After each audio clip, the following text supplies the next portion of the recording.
ये बताएंगे क्रोध के ऊपर कैसे नियंत्रण पा जा सकता है? आपको क्रोध आता है? बहुत आता है।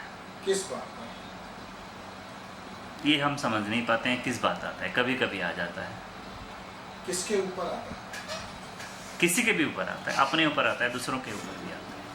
क्रोध में क्या करने का मन करता है?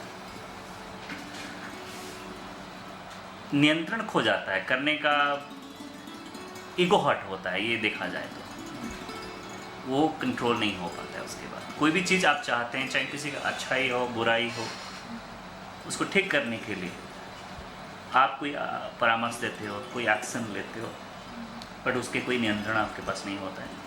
प्रतिपक्ष जो होते हैं वो आपको नेग्लेक्ट करते हैं या बेसुना करते हैं या और कुछ ऐसे रिएक्शन करते हैं जिसके लिए आपका क्रोध आ जाता है। तो उसको कैसे हम अवॉइड किया जा सकता है? सबसे पहला तो ये बात हुई कि आप क्रोध इसलिए करते हैं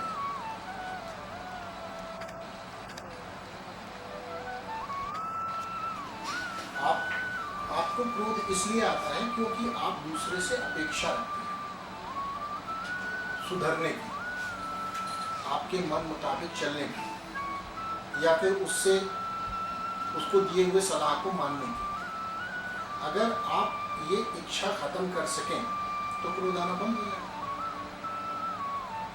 परंतु ये सवाल है कि जैसे अपने घर में अपने बच्चे से उपेक्षा तो रखना जरूरी होता है और उनको एक लाइफ में कैसे चलने का है वो भी उपदेश देने का अधिकार भी होता है पेरेंट्स के हिसाब से। जब वहाँ माना नहीं जाता है तो आप क्या कर सकते हैं उसके ऊपर?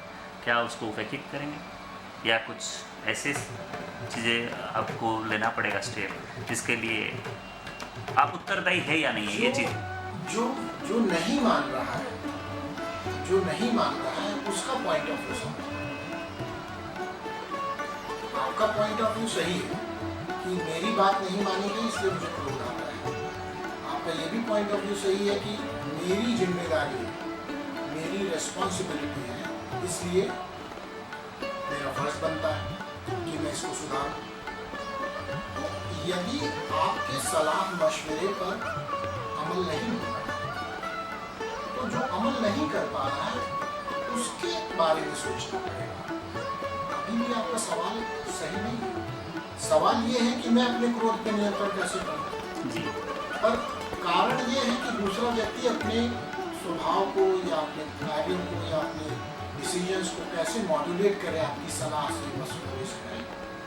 तो इसमें समझना ये ज़्यादा जरूरी है कि कोई दूसरा व्यक्ति क्या एक्सपेक्ट करता है हमसे, उसकी क्या अपेक्षा है। आपने अपनी अपेक्षाएं तो बता दी, आपने अपनी अपेक्षा बताई कि मेरा फर्ज है और मैं इसलिए सलाह देने के लिए स्वतंत्र हूँ, बाध्य भी हूँ और देता भी हूँ।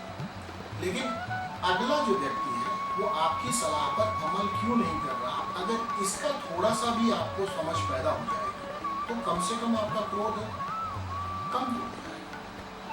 खत्म तो नहीं होगा, कम तो हो सकता है। खत्म होने का जरूरत भी नहीं है, क्रोध जरूरत भी है, लेकिन तब जब आपको पता हो कि आपको क्रोध करना है।